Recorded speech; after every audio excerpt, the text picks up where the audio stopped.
The car crash sounded like thunder. I hit my brakes hard as I saw the black BMW flip over on the highway. Steam came out of the broken car like smoke, and inside I could see an old lady trapped. Blood was running down her face. I should have kept driving. I was already 20 minutes late for the biggest meeting of my life. The meeting that would decide if I got the big promotion I'd been working toward for 3 years. But when the woman looked at me through the broken glass, she reminded me of my grandma.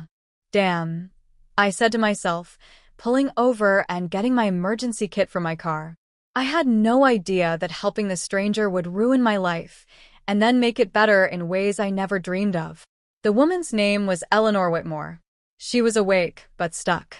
Her left leg was trapped under the car's dashboard, and she cried out when she tried to move. "Ma'am, don't move," I said, crawling into the wrecked car. "Help is coming." "My purse," she whispered, pointing to the passenger seat. "Please, my medicine?" I reached for her leather bag. It looked expensive even in all this mess. Inside, along with normal stuff, was a small silver pill box and something that made my heart jump, a business card that said Whitmore Industries. Whitmore Industries, the company that owned half the big buildings in our city. Everyone knew the boss was super rich and powerful, but no one had seen Eleanor Whitmore in public for over 10 years. "Are you?" I started to ask, but sirens cut me off. The paramedics worked fast, using special tools to get her out of the car. As they put her on the stretcher, she grabbed my hand tight. "Young lady," she said, her voice clear now. "What's your name?" "Jessica Morrison, ma'am." "Jessica Morrison," she repeated, like she was trying to remember it. "I won't forget this." The ambulance drove away, and I stood alone by the road, covered in blood and broken glass, watching my career disappear. 2 hours later. "Morrison, get in here now." Richard Blackstone's voice could break windows. I'd worked for him at Pinnacle Marketing for 5 years, and I'd never seen him this angry. I walked into his big office, still picking glass pieces out of my hair. Through the huge windows, I could see the whole city below, the same view I'd dreamed of having for my own office someday. "Do you know what you cost this company today?" Blackstone stood behind his desk like a judge about to punish someone. The Hartwell deal was worth $12 million. $12 million. And because you decided to play hero on the highway, they walked away. "Sir, there was an accident. A woman was trapped." "I don't care if the president was trapped," he yelled. "You had one job today. One job. And you messed it up because you can't control yourself." Behind him, I saw his assistant Janet smiling.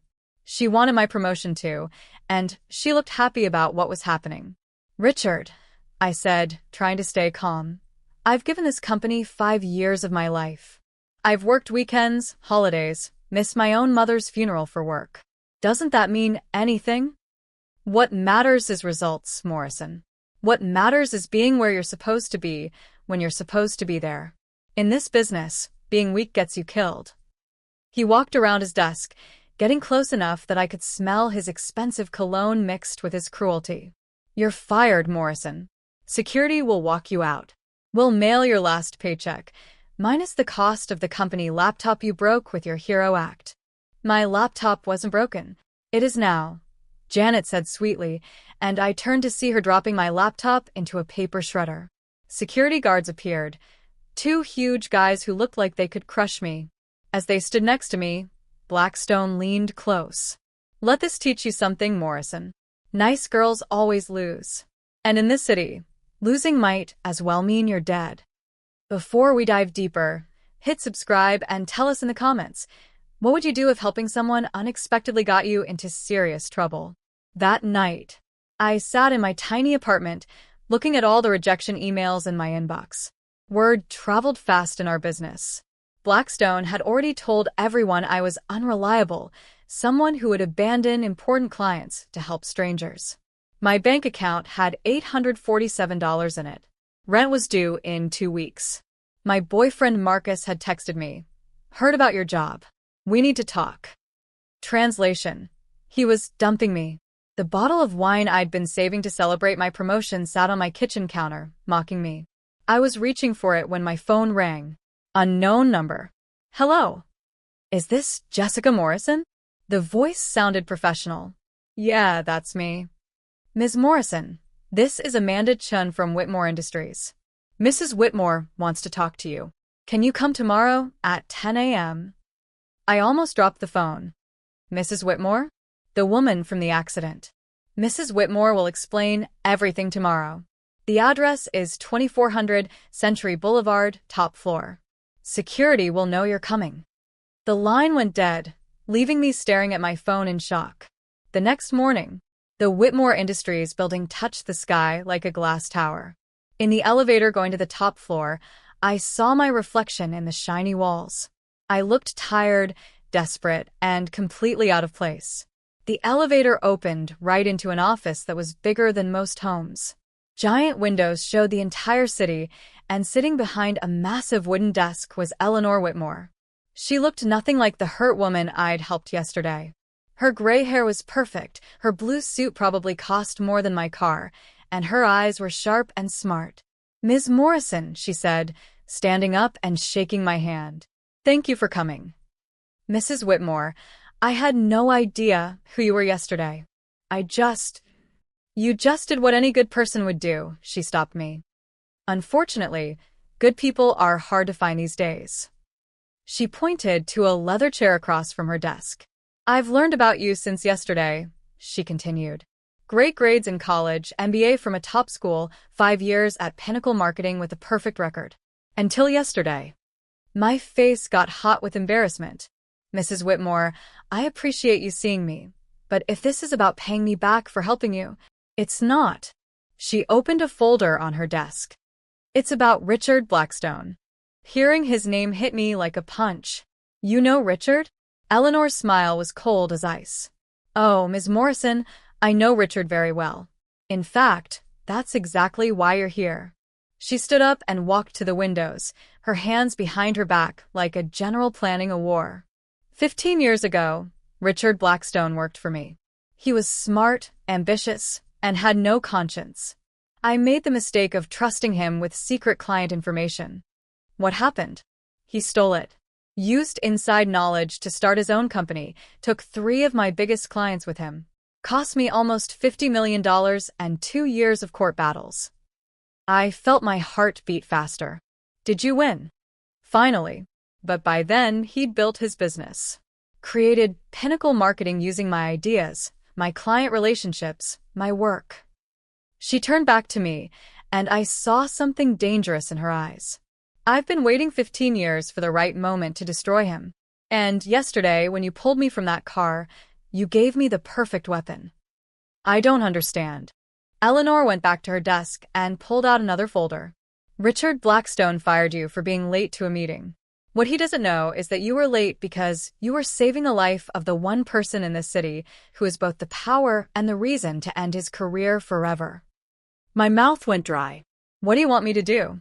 I want you to help me take down Richard Blackstone and Pinnacle Marketing. In return, I'll give you something he never could.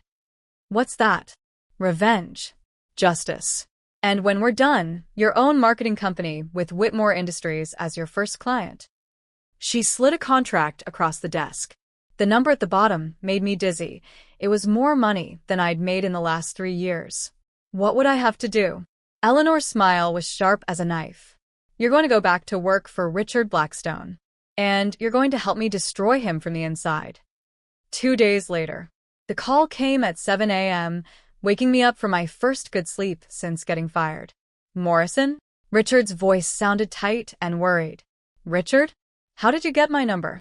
Listen, I may have been too quick to fire you the other day. The Hartwell people are having second thoughts.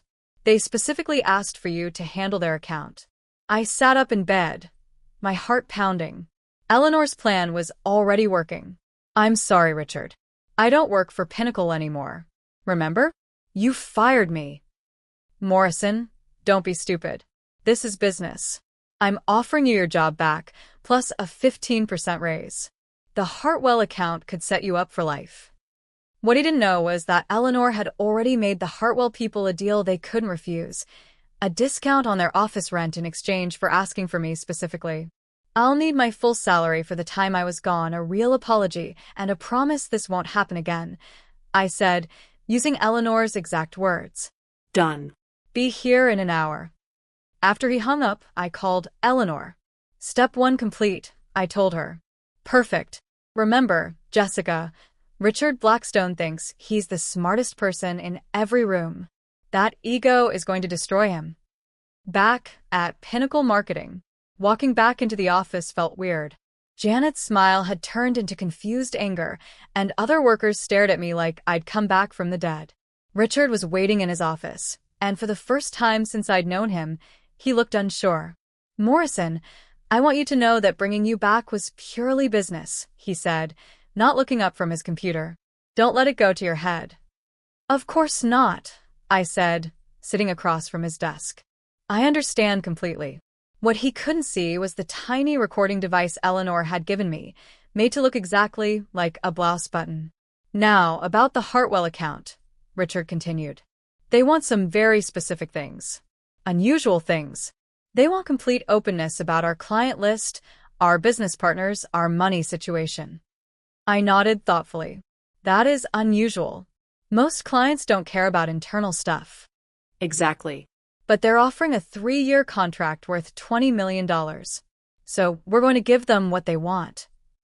Perfect. I'll need access to all company files to prepare a complete presentation, I said. Janet will give you whatever you need. As I left his office, I caught Janet staring at me with clear suspicion. She was smarter than Richard thought, and I'd have to be careful around her. But the hardest part was over. I was back inside. 1 week later, the Hartwell presentation was a masterpiece of trickery. Under the cover of being open and honest, I'd managed to document every questionable thing, every shady deal, every potential legal problem that Pinnacle Marketing had built up over the years. Richard had unknowingly given me ammunition that would destroy him completely. But as I prepared to give everything to Eleanor, something unexpected happened. I found the Melissa file. Hidden in Richard's personal computer folder, protected by 3 layers of passwords that took me 2 days to crack, was a folder labeled MR Personal. Inside was a chain of emails that made my blood turn cold. Melissa Rodriguez had been Richard's assistant 3 years ago. Young, ambitious, and, according to the emails, desperately in love with her boss. The messages started work-related, then became more personal, more intimate. Then they stopped. The final email was from Richard to someone named D. Santos, a private detective. Package delivered as discussed. Subject moved to Portland facility. Make sure no contact attempts with former workplace or friends. Payment sent to usual account. I stared at the screen, my hands shaking. Richard hadn't just fired Melissa, he'd had her put in a mental hospital to cover up their affair. The last document in the folder was a medical report saying that Melissa Rodriguez had been found dead in her room at the Portland facility, apparent suicide, 6 months after she was admitted. Richard Blackstone wasn't just a thief and a corporate backstabber. He was a killer. That night, I called Eleanor from a payphone outside a 24-hour restaurant, worried that my cell phone might be watched. Eleanor, we have a problem. This is bigger than business crimes. What did you find? I told her about Melissa, about the emails, about the private detective and the facility in Portland. Eleanor was quiet for a long time. Jessica, she said finally, are you absolutely sure about this? I have everything. Emails, payment records, even the medical report that Richard somehow got sealed. Where are you right now? Murphy's restaurant on 5th Street. Stay there. I'm sending someone to get you. 20 minutes later, a black SUV pulled up outside the restaurant. The driver was a huge man who said his name was just Marcus. The ride to Eleanor's building was silent, but my mind was racing. I'd thought I was helping to expose a business criminal. Instead, I'd found evidence of something much darker.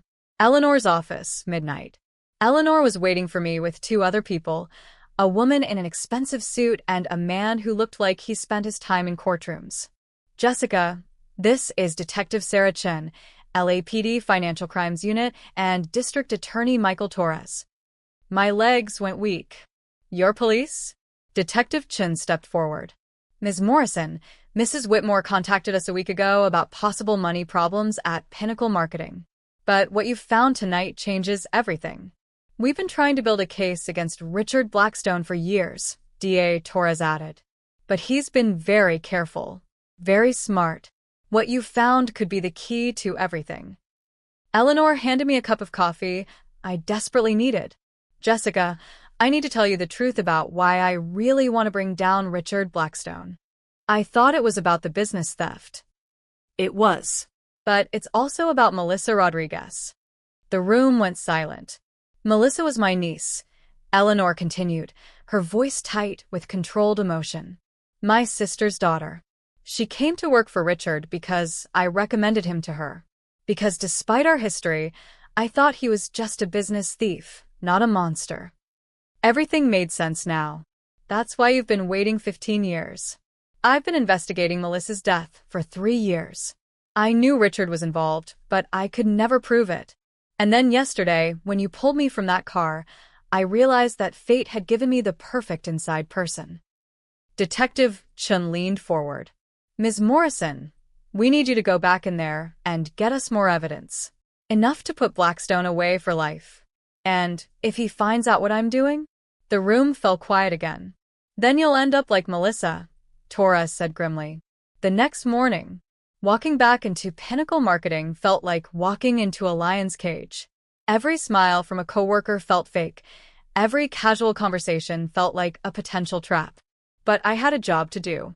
I spent the morning copying files, documenting money irregularities, and building the case that would destroy Richard Blackstone. But around noon, Janet came to my desk. Jessica, can I talk to you privately?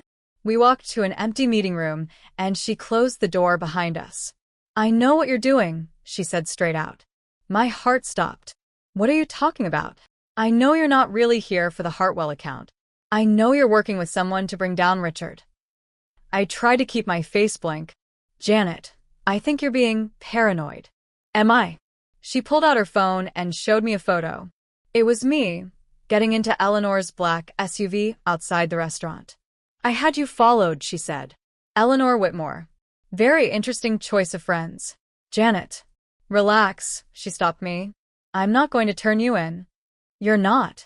She sat down across from me, and for the first time since I'd known her, her tough mask slipped. Behind the corporate shark exterior, I saw something I hadn't expected. Fear. Jessica, 3 years ago, I had a friend who worked here. Her name was Melissa Rodriguez. My blood turned to ice. She disappeared one day. Richard said she'd had a breakdown, that she was getting help. But I knew Melissa. She wasn't crazy. She was scared. Janet's hands were shaking as she continued. The night before she disappeared, she called me. She was crying, could barely talk. She said Richard had been inappropriate with her. That when she threatened to report him, he'd laughed and told her nobody would believe her. Why didn't you come forward? With what? A phone call from a woman who supposedly had a mental breakdown? Richard had already poisoned everyone against her, made everyone think she was unstable. Janet reached into her purse and pulled out a small flash drive. But I kept evidence. Emails, documents, recordings. Everything I could find that showed Melissa was normal, professional, competent. I've been waiting 3 years for someone who could use it. She slid the drive across the table. Help me get justice for Melissa, and I'll help you destroy the man who killed her. That afternoon, the files on Janet's flash drive were devastating. Email exchanges showing Melissa's increasing desperation, her attempts to transfer to another department, her formal complaints that mysteriously disappeared from the HR system. But the most damaging piece was an audio recording. Melissa had secretly recorded her final confrontation with Richard in his office. His voice came through clearly, cold, and threatening. You think anyone's going to believe you? You think your word means anything against mine? I built this company. I own this city. Cross me, and I'll destroy you so completely that people will forget you ever existed. Melissa's voice was shaky but determined. I have proof. I have emails, photos. Then you better hope they find your body, because that's the only way anyone will ever see them. The recording ended there. I sat in my car in the parking lot, listening to it over and over again, feeling sick. This wasn't just about business revenge anymore. This was about justice for a young woman who'd been killed for refusing to be silenced. I called Eleanor. "I have what we need," I told her. "All of it. Money crimes, business theft, and murder. Are you ready for the final step?" "What's the final step?" "Tomorrow night, Richard is hosting his annual client party at the Riverside Hotel. Every important person in the city will be there, business leaders, politicians, media. So that's where we're going to destroy him. Publicly, completely, and permanently." The next evening, the Riverside Hotel. The ballroom sparkled with the wealth and power of the city's elite. Richard worked the room like a politician, his smile never stopping, his confidence absolute. He had no idea that in less than an hour, his entire world would fall apart. I wore an evening gown Eleanor had given me, complete with hidden recording equipment and a direct line to Detective Chun, who was waiting in an unmarked van outside. "Morrison." Richard appeared beside me, champagne glass in hand and corporate smile at full power. "Glad you could make it. Enjoy the party, you've earned it." Thank you, Richard. "Actually, there's something I wanted to talk to you about." "Business can wait. Tonight's about celebrating our success." "Actually, it can't wait." I pulled out a tablet and showed him the first page of financial documents. "I found some problems in our client accounts that need immediate attention." His smile faded slightly. "What kind of problems?" "The kind that suggests someone has been stealing money from client accounts for years." Richard's face went white. He grabbed my arm and pulled me toward a quiet corner. "What exactly are you trying to say, Morrison?" "I'm saying that I know about offshore accounts. I know about the fake companies. I know about the $15 million you've stolen from clients over the past 5 years." "You don't know what you're talking about, don't I?" I swiped to the next screen. "What about this email to D. Santos? The one where you arranged for Melissa Rodriguez to disappear?" Richard's grip on my arm got painfully tight. "Morrison, you're making a very dangerous mistake. The only mistake I made was trusting you for 5 years." I looked around the crowded ballroom, making sure people could see us talking. "Here's what's going to happen, Richard. You're going to walk over to that microphone, and you're going to confess. To everything. The theft, the murder, all of it." Richard laughed, but it sounded hollow and desperate. "Or what? You'll ruin my reputation? I own half the people in this room. Or I'll do this." I pressed a button on my tablet and every screen in the hotel, the ones showing the party's corporate sponsors, suddenly changed. Bank records appeared. Email chains. Photos. And then, crystal clear through the hotel's sound system, came Melissa Rodriguez's voice from beyond the grave. "I have proof. I have emails, photos. Then you better hope they find your body, because that's the only way anyone will ever see them." The ballroom fell silent. Every conversation stopped. Every eye in the room turned toward Richard Blackstone, whose face had gone from white to gray. "Ladies and gentlemen," I said, my voice carrying clearly through the wireless microphone Eleanor had given me, "I present to you the real Richard Blackstone. Thief, embezzler, and murderer." Chaos. What happened next was beautiful chaos. Richard lunged for me, but hotel security, who had been quietly briefed by Detective Chen, stopped him immediately. The screens continued showing evidence as the crowd erupted in shocked conversations. "Jessica Morrison, you're a dead woman." Richard screamed as they held him back. "Do you hear me? Dead. The only dead person here," came a voice from behind me, "is your career." Eleanor Whitmore stepped out of the crowd, elegant and terrifying in her evening gown. She walked directly to Richard, who struggled against the security guards holding him. "Hello, Richard," she said calmly. "Long time no see." "Eleanor," he snarled. "I should have known you were behind this." "You killed my niece," she replied, her voice carrying to every corner of the silent ballroom. "Did you really think there would be no payback?" Detective Chun and DA Torres appeared, as if by magic, flanked by uniformed police officers.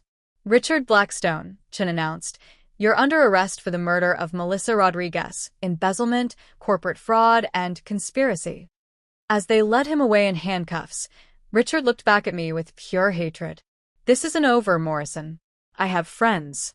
Powerful friends. You'll never work in this city again. I smiled and held up my tablet, still broadcasting to every screen in the hotel. Actually, Richard, I already have a new job. Starting Monday, I'm the CEO of Morrison Marketing, with Whitmore Industries as my first client. The last thing he saw before they dragged him out was Eleanor shaking my hand while the city's most powerful people applauded. 6 months later, the trial was front-page news for weeks. Richard Blackstone was found guilty on all counts and sentenced to life in prison without the possibility of parole. Pinnacle Marketing was dissolved, its money used to pay back the families Richard had destroyed. Janet testified against him and got immunity in exchange for her cooperation. She now works as my VP at Morrison Marketing. But the most satisfying part came 3 weeks after Richard's conviction. I was in my new office, the top floor of the Whitmore building, with a view that made Richard's old office look like a closet, when my assistant buzzed me. "Ms. Morrison, there's a call for you on line 1. He says he's calling from the state prison." I picked up the phone. "Jessica Morrison." "Morrison." Richard's voice was hollow, defeated. "I want to make a deal." "I'm sorry, Richard. I don't make deals with murderers." "Listen to me, you self-righteous piece of—" "No, you listen to me." I stopped him. "You had everything. Money, power, respect. And you threw it all away because you couldn't treat people with basic human decency." "Morrison, please." "You know what the funny thing is, Richard? If you'd just said, 'Thank you for helping that woman,' instead of firing me, none of this would have happened. Your greed didn't destroy you. Your cruelty did." I hung up and never took another call from him again. Epilogue: 1 year later. Morrison Marketing had become one of the most successful firms in the city. We had a simple philosophy: treat people with respect, do good work, and success will follow. I was working late one evening when Eleanor knocked on my door. "Jessica, there's someone here who wants to meet you." Behind her stood a young woman who looked remarkably like the photos I'd seen of Melissa Rodriguez.